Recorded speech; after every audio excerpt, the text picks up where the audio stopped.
మనిషికి ఆశలు ఆలోచనలు ఉండొద్దు, అవి ఉంటే ఎన్నటికి పైకి రారుగాక రారు.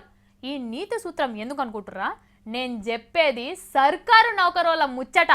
సర్కారు నౌకరోళ్ళు మీకే ఈ నీతి సూత్రం. మీరు ఒక్కటే కుర్చీలో చాలా రోజుల దాకా కూసున్నారా? అట్లా కూసోన్ బోర్ కొడుతుందా? మీకు ఇప్పుడు ప్రమోషన్ కావాలదా? దానికోసమే చూస్తున్నారు కదా, నాకు ఎర్కే. అయితే ఇది చూసి ప్రమోషన్ గురించి బాగా ఆలోచన చేయండి. సర్కారోళ్ళు చేసే పనులకు మొక్కాలే పోండ్రి. ఎందుకట్లా అంటే కొలువు చేసేటోళ్లకు ప్రమోషన్లు ఎప్పుడు వస్తాయిలా? వాళ్ళ అనుభవాన్ని బట్టి చదివిన చదువును బట్టి నౌకరు చేస్తున్న కొద్ది ప్రమోషన్లు వస్తుంటాయి కదా. కానీ ఈయనకు ప్రమోషన్ ఎప్పుడు వచ్చిందో ఎరికేనా?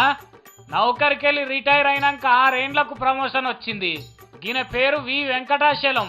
పోలీస్ డిపార్ట్మెంట్లో 30 ఏండ్లు కొలువు చేసి ఆఖరుకు మహబూబ్ నగర్లో ఎస్ఐ లెక్క పనిచేసి రిటైర్ అయ్యి ఇప్పుడు ఖమ్మంలో ఉంటున్నాడు. ఇక రిటైర్ అయినాక ఏముంటుంది, ఇంటి బయట రిటైర్డ్ ఎస్ఐ వి వెంకటాచలం అని పెట్టుకొని నిమ్మలంగా కాలం గడుపుతున్నాడు సారు. ఇట్లా నిమ్మలం చేసుకున్న టైంలో వెంకటాచలం సారు నీకు ప్రమోషన్ ఇస్తున్నామని మొన్న 2 రోజుల కింద ఇంటికి లెటర్ పంపిండ్రు సర్కార్ వాళ్ళు. అది కూడా ఒక్కటి కాదు, ఒకటే పారి డబుల్ ప్రమోషను. ఒకటేమో సిఐ లెక్క, ఇంకోటి డిఎస్పీ లెక్క అన్నట్టు. ఇక చూసుకోండి, వెంకటాచలం సార్కు నవ్వాలనో ఏడవాలనో కూడా అర్థం కాలేదట. ఇగో వాళ్ళు ఇంటామే చెప్తున్నది వినండి. చెప్పమ్మా, ఏం ప్రమోషన్ వచ్చింది మీ ఇంట ఆయనకు? ఎస్ఐగా రిటైర్ అయిందండి.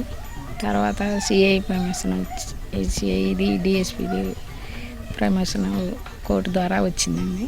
విన్నారా?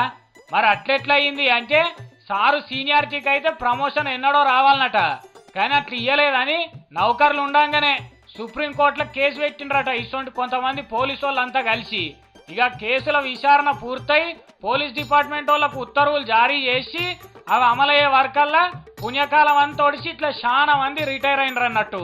ఆఖరుకు ఇట్లా ఇంటి బయట బోర్డులు పెట్టుకునేందుకు వనుకొస్తున్నాయి ప్రమోషన్లు. ఇట్లుంటాయి సర్కారు వాళ్ళు చేసే కొన్ని పనులు.